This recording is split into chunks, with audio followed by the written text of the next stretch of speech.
요한복음 6장 35절입니다.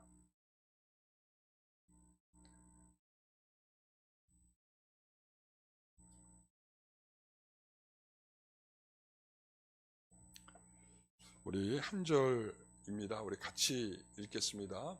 예수께서 이르시되 나는 생명의 떡이니 내게 오는 자는 결코 줄이지 아니할 터이요 나를 믿는 자는 영원히 목마르지 아니하리라. 아멘. 나는 생명의 떡이다 라는 말씀의 제목으로 말씀을 함께 나누겠습니다. 우리 앞으로 그 한 14번에 걸쳐서 나는 생명의 떡이다를 비롯하여 7가지 내용들을 살펴보도록 하겠습니다. 이것은 예수님께서 자기 비유로 말씀하신 내용이에요. 그러니까 나는 뭐뭐다 이렇게 표현하는 것은, 그래서 우리가 헬라어로는 에고 에이미 이렇게 이야기를 하거든요. 이거는 굉장히 상식적인 표현이기 때문에 우리가 좀 익혀둘 필요가 있어요. 에고 에이미, 나는 뭐뭐다 이런 뜻이에요. 나는 뭐뭐다. 그래서 여기 예수님께서 우리가 그 당시에 유대인들이 친근히 알 수 있는 그런 내용들을 가지고 비유를 하셨어요. 그러니까 떡이다, 빛이다, 그리고 양의 문이다, 그리고 목자다, 나는 포도나무다. 이렇게 그 당시에 이것을 들을 만한 유대인들이 이것을 딱 들으면 어떤 의미인지를 이렇게 포착할 수 있는 그런 내용들로 예수님께서 비유하고 있다 이렇게 이야기할 수 있어요.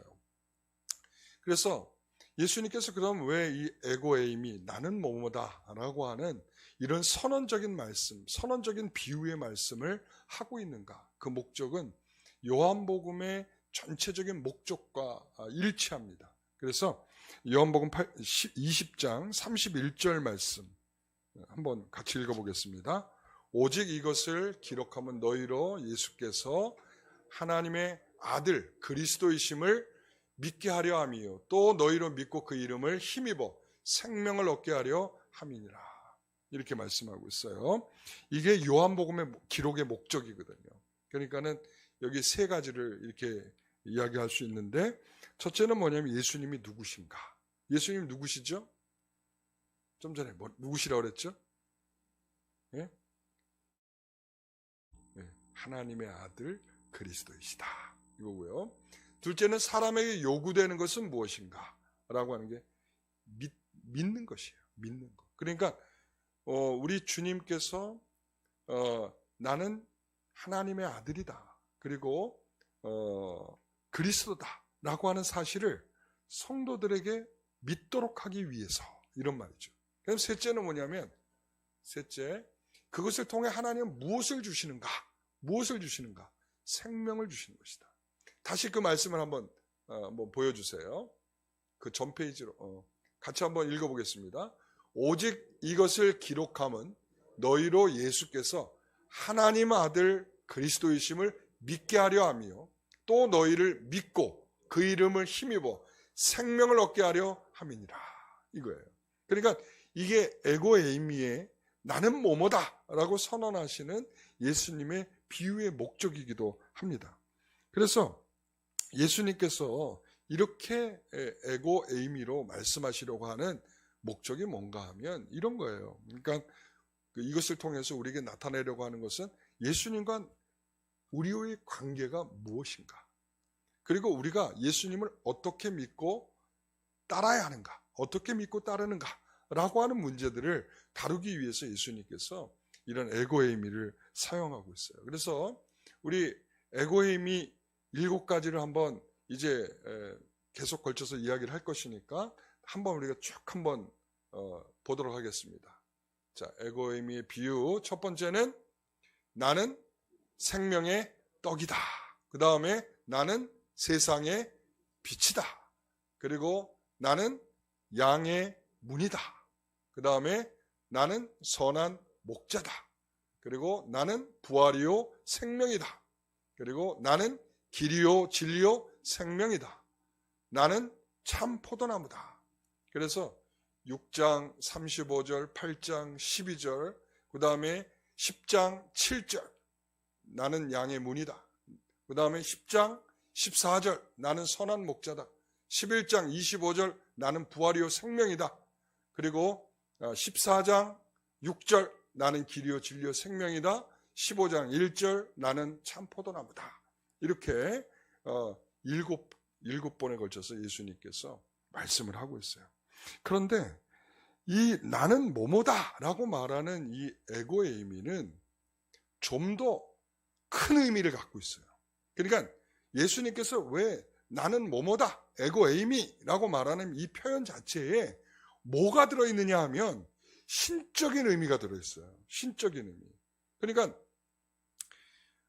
우리가 출애굽기 3장 14절에 보면 하나님께서 하나님은 어떤 분이시죠? 라고 말하면 뭐라고 얘기를 해야 합니까? 라고 했을 때 하나님께서 뭐라고 얘기하셨냐면 나는 스스로 있는 자다. 이렇게 이야기를 하거든요. 나는 스스로 있는 자다. 여기에서 이것이 우리가 히브리 성경을 헬라어 성경으로 번역한 것을 70인역이라고 이렇게 부르거든요. 그 70인역에 보게 되면 뭐라고 되어 있냐면 에고 에이미 호스 온 이렇게 되어 있어요. 그러니까 나는 있는데 나는 나다 이렇게 얘기합니다. 나는 나다. 그래서 이 에고의 의미는 좀 더 어떤 의미를 포함하고 있냐면 신적인 의미를 포함하고 있어요. 신적인 의미. 그러니까 나는 나로서 있는 자다라고 말할 때에 하나님께서 표현하셨던 그 표현을 예수님께서 지금 표현하고 있는 거죠. 그러니까 이 자체에 뭘 담고 있는 거냐면 신적인 의미를 담고 있는 거예요. 그래서 이 요한은 의도적으로 에고의 의미를 통해서 우리 예수님은 태초의 말씀으로 계셨고 그리고 말씀이 육신이 되어 오신 하나님이라는 사실을 표현하기 위해서 이 에고의 의미라고 하는 표현을 여러 차례 이제 7번에 걸쳐 쓰기뿐만 아니라 그 외에도 몇 번을 더 쓰고 있어요. 8장 24절에 보시면 같이 읽어봅니다. 이러므로 내가 너희에게 말하길 너희가 너희 죄 가운데서 죽으리라 하였노라. 너희가 만일 내가 그인 줄 믿지 아니하면, 여기서 내가 그인 줄, 이 표현이 바로 에고의 의미예요. 그러니까 내가 그인 줄 믿지 아니하면 너희 죄 가운데서 죽으리라. 그러니까 내가 가는 곳을 너희가 갈 수 없다. 예수님께서 이렇게 말씀하니까 그 사람들이 뭐라고 얘기냐면 예수님 저 자살하러 가나? 이렇게 표현했단 말이죠. 그때 예수님께서 저 표현을 하신 거예요. 그래서 내가 그다 이렇게, 나는 그다 이렇게 얘기를 표현했고요. 그 다음에 8장 28절에 보면 이에 예수께서 이르시되 너희가 인자를 든 후에 내가 그인 줄 알고 또 내가 스스로 아무것도 하지 아니하고 오직 아버지께서 가르친 대로 이런 것들을 말하는 줄도 알리라. 여기서 내가 그인 줄, 이것도 역시 에고의 의미예요. 그러니까 예수님께서 인자로 들린 후에 이렇게 표현하는 거죠. 그 다음에 8장 58절 예수께서 이르시되 진실로 진실로 너희에게 이르노니 아브라함이 나기 전부터 내가 있느니라. 내가 있다. 이것 역시 에고 에임이에요. 그래서 18장 6절에도 예수께서 그들에게 내가 그니라. 그 가룟 유다가 이제 그 예수님을 팔고 로마 군인들과 함께 예수님을 잡으러 왔잖아요. 그때 예수님께서 내가 그다 이렇게 말씀을 하셨단 말이죠. 그러니까 여러 차례에 걸쳐서 의도적으로 요한은 이런 표현을 지금 쓰고 있단 말이에요. 예수님이 나는 나다 이 표현을 이렇게 쓰고 있단 말이죠. 그래서 예수님은 태초에 계시던 그분이다 라고 하는 것을 나타내기 위해서 요한복음 1장에 보면 그 예수님에 관해서 그렇게 표현하고 있잖아요. 그러니까 태초에 말씀이 있었고 이렇게 표현하고 있죠. 그러니까 그 말씀으로 계시던 그분이 이 땅에 오셨다라고 하는 근원적이고 그리고 또한 이 세상에 있기 전부터 계셨던 그 예수님으로서 표현하고 있단 말이죠. 자, 그래서 이 7가지의 선언은 예수님이 누구이신가라고 하는 표현이기도 하면서 나는 스스로 있는 하나님이시다라고 하는 선언적인 하나님의 음성이다. 이렇게 표현할 수 있습니다. 자, 그래서 첫 번째가 뭐예요? 나는 생명의 떡이다 이거죠. 나는 생명의 떡이라고 하는 것을 이제 저 세 가지에 비추어서 이렇게 이야기할 수 있어요. 자, 첫째, 예수님은 누구신가? 하나님의 아들 그리스도이시다 라고 했을 때 그분은 생명의 떡이다 이렇게 이야기해요. 생명의 떡이다. 둘째는 자, 이 떡을 먹으면 이 떡을 먹는다라고 하는 게 이제 좀 더 이제 나중에 설명하겠지만 이제 믿음이 있어야만 이 떡을 먹을 수 있다 이런 말이고요. 자, 셋째는 그것을 통해 하나님은 무엇을 주시는가? 생명을 주신다. 이 생명인데 영원한 생명을 주신다. 이렇게 말씀하고 있는 것입니다. 자, 이제 오늘 우리가 함께 보게 될 이제 6장의 말씀으로 자, 나는 생명의 떡이다라고 하는 이 내용으로 이제 들어와 보면 이 6장의 전체적인 배경은 어떤 사건이죠?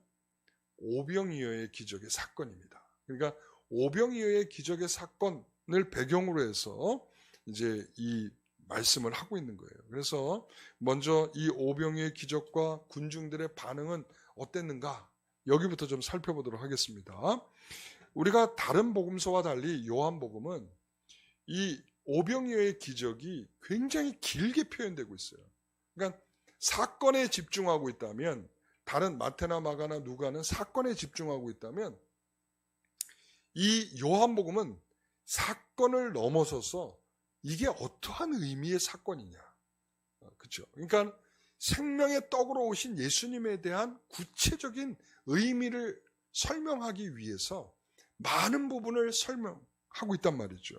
그래서 이 나는 생명의 떡이다 라고 말씀하시는 그 예수님을 설명하라는 데 목적이 있죠.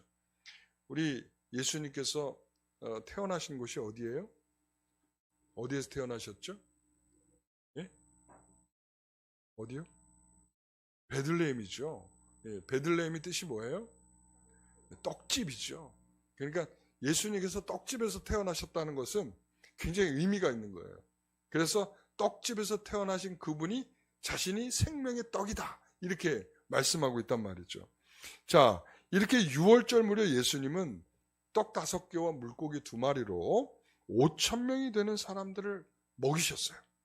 그러고 났더니 사람들이 즉각적인 반응이 나타났어요. 자, 이 오병이어의 기적에 즉각적인 반응이 일어났는데요.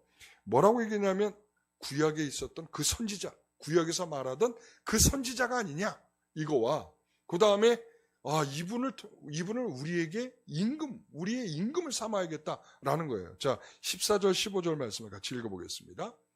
그 사람들이 예수께서 행하신 이 표적을 보고 말하되 이는 참으로 세상에 오실 그 선지자라 하더라. 그리고 15절 그러므로 예수께서 그들이 와서 자기를 억지로 붙들어 임금으로 삼으려는 줄 아시고 다시 혼자 산으로 떠나 가시니라. 이랬습니다. 그러니까 예수님은 이렇게 그 선지자다 이렇게 반응을 했던 사람들, 그리고 또한 이 예수님을 향해서 우리 임금 삼아야지 했던 사람들을 뒤로 하고 어떻게 했어요? 혼자 산으로 떠나가셨다. 왜 혼자 산으로 떠나가셨을까? 그들의 반응은 완전히 얼마나 환호성이었겠어요. 이 임금을 삼겠다라고 하는 그들의 이 5,000명의 함성은 아마 끝내주는 환성이었을 거예요. 그런데 그것을 뒤로 하고 혼자 산으로 가셨다. 그러면 이게 어떤 의미로 이해되십니까? 나는 임금 될 자격이 없어. 나는 임금 너희들이 임금 삼는 거 싫어 하면서 떠나셨을까? 저는 이렇게 생각합니다. 예수님께서 그들에게 즐거이 은혜를 베푸시는 것에 대해서는 분명하시죠. 그렇죠. 그래서 오병이어의 기적을 베푸실 때 그 5,000명의 굶주림을 불쌍히 여기셔서 그들에게 기꺼이 주기를 원하셨던 분이시죠. 그러나 그것을 통해서 그들이 갖게 되는 것은 뭐냐면 헛된 기대와 요구죠. 그러니까 예수님은 즐거이 은혜를 베푸시는 분이시지만 그들에 있어서 헛된 기대와 요구 앞에서는 단호하게 거절하시는 분이시다. 여러분, 우리가 이걸 기억하셔야 돼요. 그러니까 우리가 정욕대로 구하면 하나님께서 주시지 않을 것이다라고 하는 이런 말씀도 있듯이 우리에게 있어서 우리의 모든 요구를 주님께서 들어주실 것이다라고 생각하는 것은 잘못된 생각이죠. 우리가 기도하기만 하면 주님께서 다 들어주신다. 이것은 이들이 빠져있는 잘못된 요구 앞에 우리도 서는 것입니다. 그러므로 우리는 이런 부분에서 그러시구나. 우리 주님께서는 이렇게 그들의 잘못된 기도와 요구에 응답하지 않으시는 분이시구나 라는 것을 먼저 우리가 헤아려 볼 줄 알아야 될 것입니다. 그러고 난 다음에 이 오병이어의 기적이 일어난 그 다음날 이제 사람들은 예수께 몰려왔습니다. 왜 몰려왔을까요? 네? 왜 몰려왔을 것 같아요? 오늘도 떡과 물고기가 있지 않을까라는 그런 기대감으로 몰려왔겠죠. 자, 그런데 이 사람들은 그런 기적의 떡을 먹고 배불렀지만 여전히 그들에게 있어서 지금 왜 이런 기적이 일어나야 했는지, 그 기적을 통한 교훈은 뭔지, 여기에 대한 이해는 전혀 하고 있지 못하다는 거예요. 왜 그렇습니까? 이 기적을 통해서 그들의 욕망이 불타오르기 시작을 했죠. 그들의 본성, 그들의 악한 본성이 건드려졌어요. 그러니까 그가 누구든 상관없고 우리를 배불릴 수만 있다면, 그러면 부유하게 만들어준다면 땡큐지 이거죠. 그러니까 누구이신지에 대한 관심이 없어요. 여러분, 먼저 이들이 보여야 될 건 뭐였겠어요? 과연 이분이 누구시길래 이와 같은 일을 행하시는가? 당신은 누구십니까? 묻는 자가 하나도 없다는 거야. 제자들을 포함해서 도대체 당신이 누구이시길래 이와 같은 일을 행하시는 것입니까? 먼저 그거부터 좀 알려주십시오. 이래야 되는데 누구도 그런 사람이 없다는 거예요. 여러분, 예수님은 그 순간 군중이 얻고자 하는 수단과 방법으로 전락해버리고 만 거예요. 그들이 얻기를 원하는 것은 역시 떡이에요. 그리고 물고기입니다.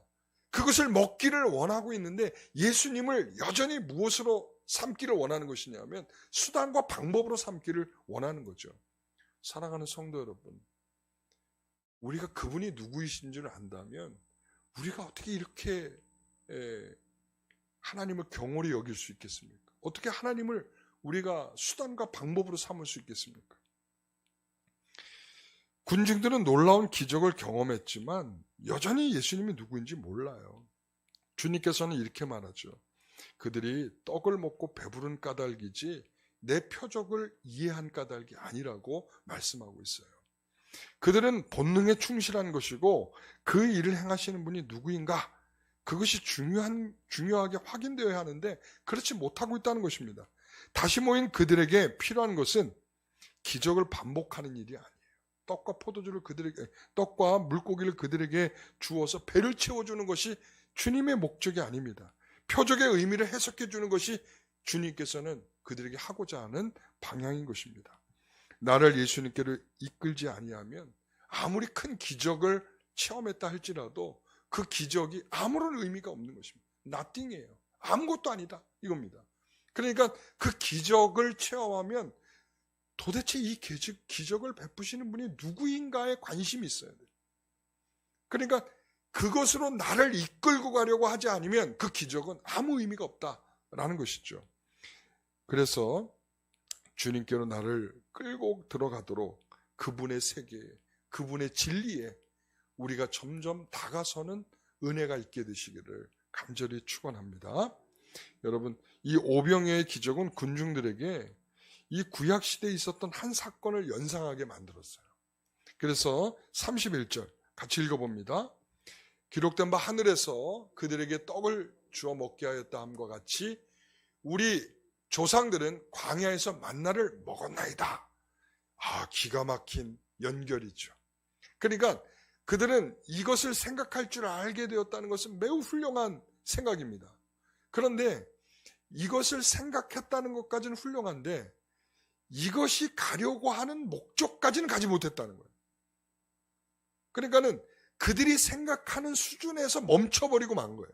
그러니까 연상된 것까지는 훌륭했어요. 그러나 그것은 여러분 우리가 잘 아는 대로 이 만나 사건이 가리키는 바가 무엇이겠습니까?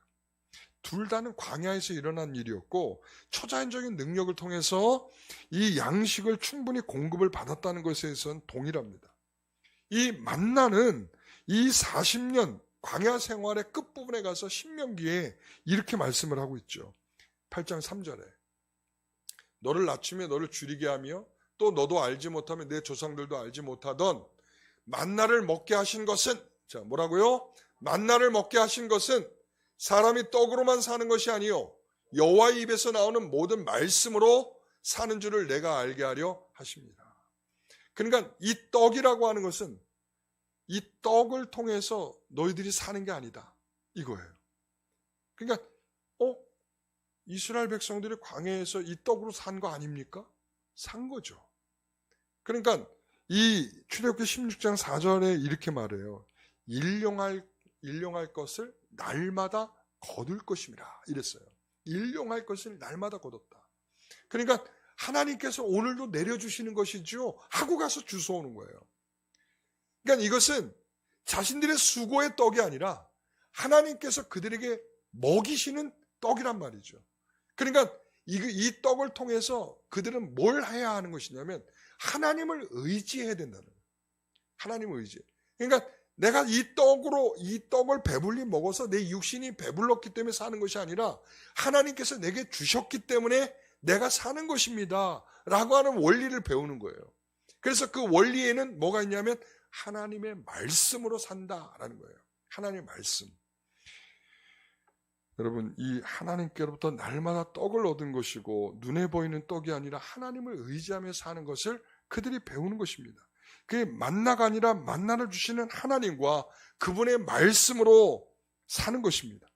군중들은 만나 사건에서 깨달아야 할 이 깨달음을 놓치고 눈에 보이는 몸만 보고 있는 거예요. 이스라엘 백성들이 광야에서 떡을 먹었어요. 우리도 광야에서 떡을 먹은 거예요. 이 수준에 있다는 것이죠. 여러분, 다시 말합니다. 떡을 주시는 분이 누구이신가에 대한 관심이 없다. 이거죠. 예수님은 그들을 향해 27절에 이렇게 말해요. 썩을 양식을 위해 일하지 말고 영생하도록 있는 양식을 위하여 하라. 썩을 양식을 위해서 하지 말라는 거예요. 참된 생명을 얻고자 한다면 삶의 방향이 바뀌어야 된다 이거예요. 썩을 양식을 위한 것이 아니라 영생하는 양식을 구하라 이 말을 하고 있는 거예요. 완전히 삶을 바꾸라는 거예요. 지금 너희들은 썩을 양식을 구하기 위해서 혈안이 돼 있다. 그 양식의 문제가 아니라 이것을 주시는 분이 누구인가를 알라는 거예요. 자, 그래서 그 양식은 예수님께서 주시는 거 아니겠습니까? 이 참된 생명을 얻고자 한다면 삶의 방향이 바뀌어야 하고 육신의 배부름과 만족을 위하여 살아가는데 돌이켜 영생을 주는 양식을 추구해야 된다. 영생을 주는 양식. 그래서 그 양식은 누가 주는 거예요? 예수님께서 주시는 거죠. 그리고 그 예수님께서로부터 나오는 것이죠. 그래서 예수님을 바르게 알고 믿어야 하는 것인데 이 오병이어의 기적은 그래서 그것을 위한 표적이라는 거예요. 자, 모든 것이 그 생명의 양식이 누구로부터 온다? 예수님께로부터 온다. 그 생명의 양식은 곧 누구라? 예수님이시다 라는 거예요. 그러니까 이 표적의 목적은 거기에 있는 것입니다. 너희들을 배부르게 해준 거 이걸 기억해 이게 아니라는 거예요. 썩을 양식을 생각하라는 것이 아니라 썩지 않을 영원한 양식을 생각할 줄 아는 것, 이걸 목표로 해서 주님께서 너희에게 주신 거다라는 말씀을 하고 있는 것입니다. 그래서 예수님께서는 생명의 떡이신 예수님이시다 이런 거예요.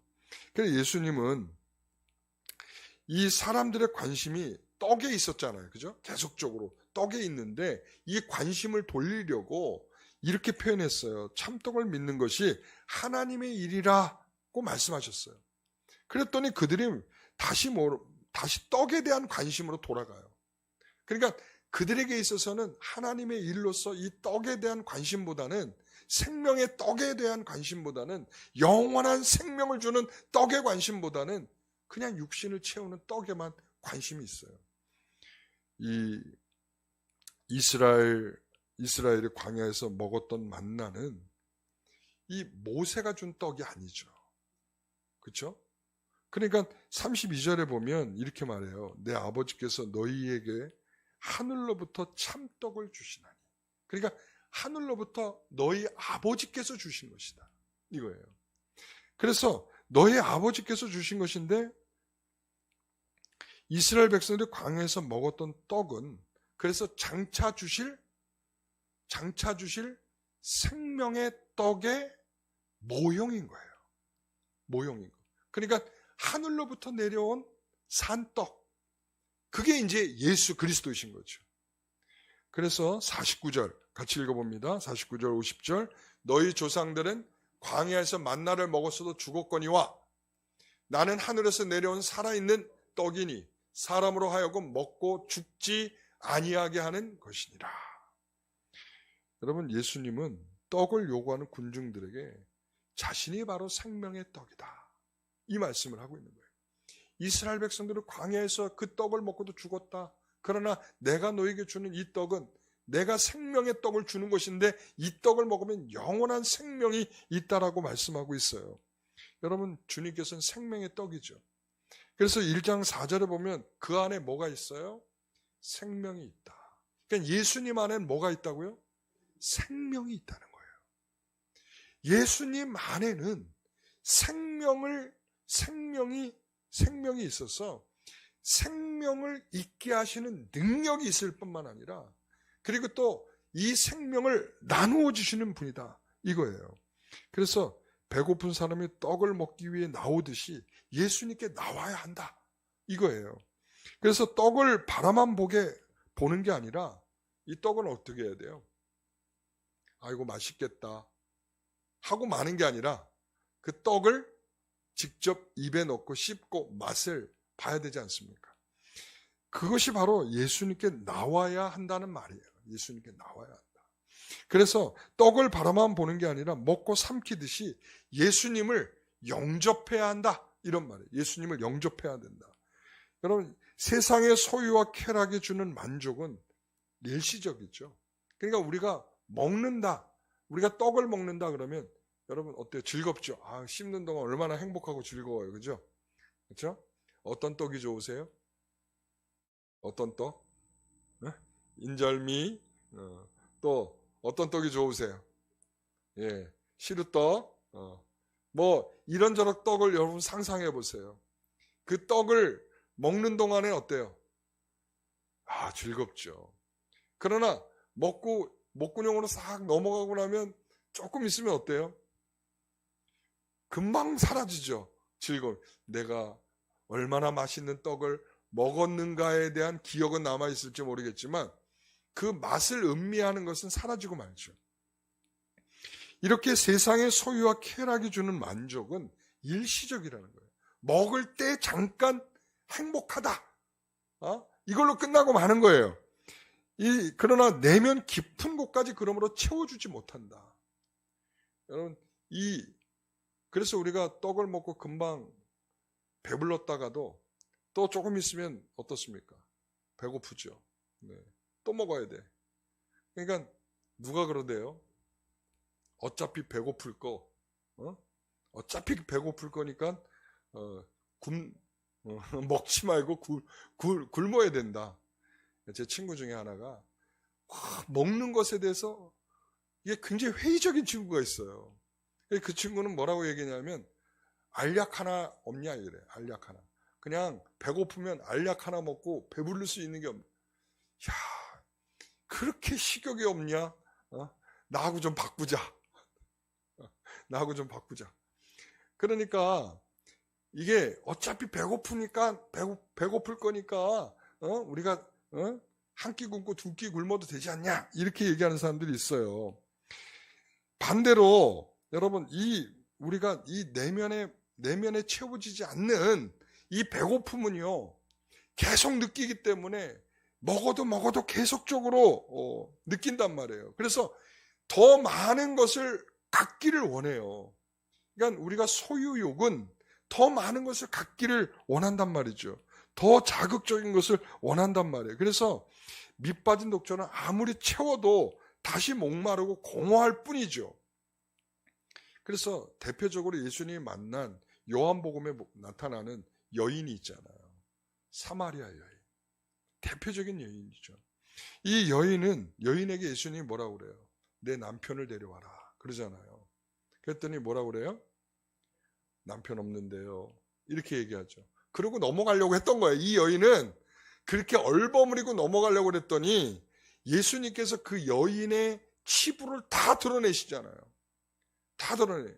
그래서 이 여인이 처음에 예수님을 만났을 때 예수님을 어떻게 이해했냐면 당신 유대인이네요. 이거였어요. 유대인으로서 왜 저에게 물을 달라 하시죠? 이렇게 얘기했단 말이야. 그 다음에 메시지를 주니까 그 다음 뭐라고 얘기해? 당신은 선지자이시네요. 이렇게 대답을 했단 말이야. 그리고는 이 여인의 심중을 꿰뚫어서 그 여인의 치부를 다 드러내시니까 그때 돼서 당신은 메시아군요. 이렇게 됐어요. 이거 굉장한 은혜죠. 그러니까 우리가 가지고 있는 욕망이 건드려졌을 때 정말 예수 그리스도의 은혜로 말미암아 그것이 뒤집어지면 새로운 인생을 사는 거예요. 그래서 그 여인이 그 증거로 어떻게 행동을 하죠? 물동이를 던져버리고 가죠. 왜? 뭘 마셨기 때문에? 예? 영생하는 물을 마셨잖아요. 그러고 나니까 물동이를 버리고 가서 예수님을 만났다. 내가 영원한 생명의 물을 마셨다. 그렇게 마을에 들어가서 막 전도하잖아요. 여러분, 그게 이 여인에게 있었던 엄청난 갈증이 있는 거야. 그러니까 남편을 5이나 갈아치웠지만 채워지지 않은 욕망이 계속적으로 꿈틀거리고 있는데 예수님께서 다가오셔서 이 여인의 욕망을 만져주시니까 그 욕망이 사라지고 이제 주님으로 채워지는 놀라운 역사가 일어난 거죠. 떡을 먹는다는 것은 바로 그거예요. 내 인생이 바뀌어지는 자리. 그러니까 여러분 영접이라는 게 그거거든요. 영접은 뭐냐면 내가 운전하던 내 인생의 운전대를 누구에게? 주님께 맡기드리는 거예요. 그러니까 영접이라고 하면 그저 내가 주님을 이제 믿어요 하고서 내가 인생을 내 멋대로 살아가는 것은 영접이 아니에요. 영접은 내가 주님을 모셨다고 하면 그 모든 내 삶의 운전키를 우리 주님께 맡겨드리는 거예요. 그래서 나는 편안히 뭐만 하면 돼요? 옆자리 타고 가면 되는 거예요. 네. 여러분, 내가 운전하려고 하면 계속적으로 내 욕망의 운전대가 될 것입니다. 내 소유, 내가 점점 많은 것을 가져야 만족할 수 있다라고 말하지만 여러분, 우리가 다 경험해 보잖아요. 앉으면 서면 앉고 싶고 앉으면 눕고 싶고 누우면 자고 싶고 이게 우리의 끝없는 욕망의 표출 방식이잖아요. 그러니까 우리가 살아가는 데 있어서 계속적인 소유는 이 소유의 끝은 밑빠진 독에 물 붓기다. 끝없는 욕망에 사로잡히고요. 그래서 거기에서 우리는 주님께서 우리가 주님을 영접하게 되었을 때 우리에게 나타나는 현상 중에 하나는 뭐냐면 만족이에요. 만족. 자, 다시 말씀드립니다. 우리가 주님을 영접했을 때 우리가 나타나는 변화 중에 하나는 뭐냐면 만족이에요. 그러니까 떡이 있느냐라고 해서 만족하는 게 아니고 떡이 없을 때에도 만족하는 것이 우리에게 필요한 것입니다. 그래서 이 예수님만이 생명의 떡이고 참된 양식이기 때문에 참된 만족을 주시는 분이다. 여전히 우리가 만족하지 못하다면 이 생명의 떡을 아직 덜 드신 거예요. 예. 여러분 생명의 떡으로 여러분은 만족하는 은혜가 있게 되시기를 바랍니다. 자, 그래서 35절 말씀 예수님께서 이렇게 말씀하는 거예요. 예수께서 이르시되 나는 생명의 떡이니 내게 오는 자는 결코 줄이지 아니할 터이요 나를 믿는 자는 영원히 목마르지 아니하리라. 할렐루야. 이제 예수님 안에 있는 영혼은 결코 줄이지 아니하고 또 목마르지 아니한다 라는 점이에요. 여러분, 우리는 육신은 배고플 수 있어요. 육신은 계속적인 갈증을 느낄 수 있어요. 그러나 우리 영혼은 영원히 허기지면요, 영원히 목마르면요, 끝없는 뭔가를 갈구하게 돼 있어요. 그래서 이 이스라엘의 멸망시대에 보여주는 가장 큰 특징 중에 하나는 바로 그거예요. 끝없는 갈증을 느끼는데 그 갈증이 뭐냐면 탐욕이에요. 탐욕. 우상숭배로 나타나는 거예요. 그러니까 우리가 가지고 있는 주님으로 만족하지 못하면 우린 끝없는 갈증과 이 목마름을 느끼게 될 것입니다. 여러분, 그래서 오늘 나는 생명의 떡이다 라고 하는 것은 우리가 이런 결심을 하도록 만드는 거예요. 나는 주님을 수단과 방법으로 사용하지 않겠다라는 결심을 하게 하는 겁니다. 자, 여러분, 따라해 보겠습니다. 나는 주님을 수단과 방법으로 사용하지 않겠다. 네. 여러분, 이거 되게 중요한 이야기예요. 기독교가 오늘날 많은 사람에게 비난되는 첫 번째 중에 하나가 이것 때문에 그래요. 여러분, 국회의원들 보세요. 선거철만 되면 교회 찾아와요. 나 교회 다니는 사람입니다. 이러면서 교회를 찾아와요. 이거 왜 그렇겠습니까? 예? 이거 왜 그래요? 이게 바로 예수를 수단과 방법으로 삼겠다라는 내용이에요. 그러니까 큰 교회들 보면 저도 이제 큰 교회 있을 때 보니까 선거철만 되면 선거 앞두고서 좀 인사 좀 시켜주세요. 그래. 그러면 또 인사 시켜드려 또. 저는 굉장히 싫었어요. 그래서 저는 우리 교회는 안 오는 거 참 감사하다. 인사하겠다고 안 오니까 너무 감사해요. 그러니까 저는 그런 수단과 방법으로 삼으려고 하는 사람들이 그들만이 아닙니다. 그들만이요. 여러분, 장사하는 사람들도 저 예수 믿는 사람이에요. 이거부터 걸어놓고 해. 나는 있죠. 그거 바람직하지 않다고 생각해. 그러니까 장사하다 보면 이 사람이 너무 순박하게 하고 너무 정직하게, 혹시 예수 믿으세요? 이렇게 누군가의 질문을 통해서 얘기하면 좋은데, 저 장로입니다. 저 권사입니다. 근데 이렇게 이야기를 하고 정말 장로처럼 정말 권사처럼 장사를 하면 좋은데 어떻게 하겠습니까? 정말 저는 이런 예수의 이름을 정말 생명을 얻는 데 사용하지 않고 자기 살의 사욕을 위해서 사용한다는 것이 너무나 안타깝다, 이렇게 생각이 듭니다. 우리는 정말 이런 좀 피부적인 이야기로 하지만 우리의 내면을 들여다보세요.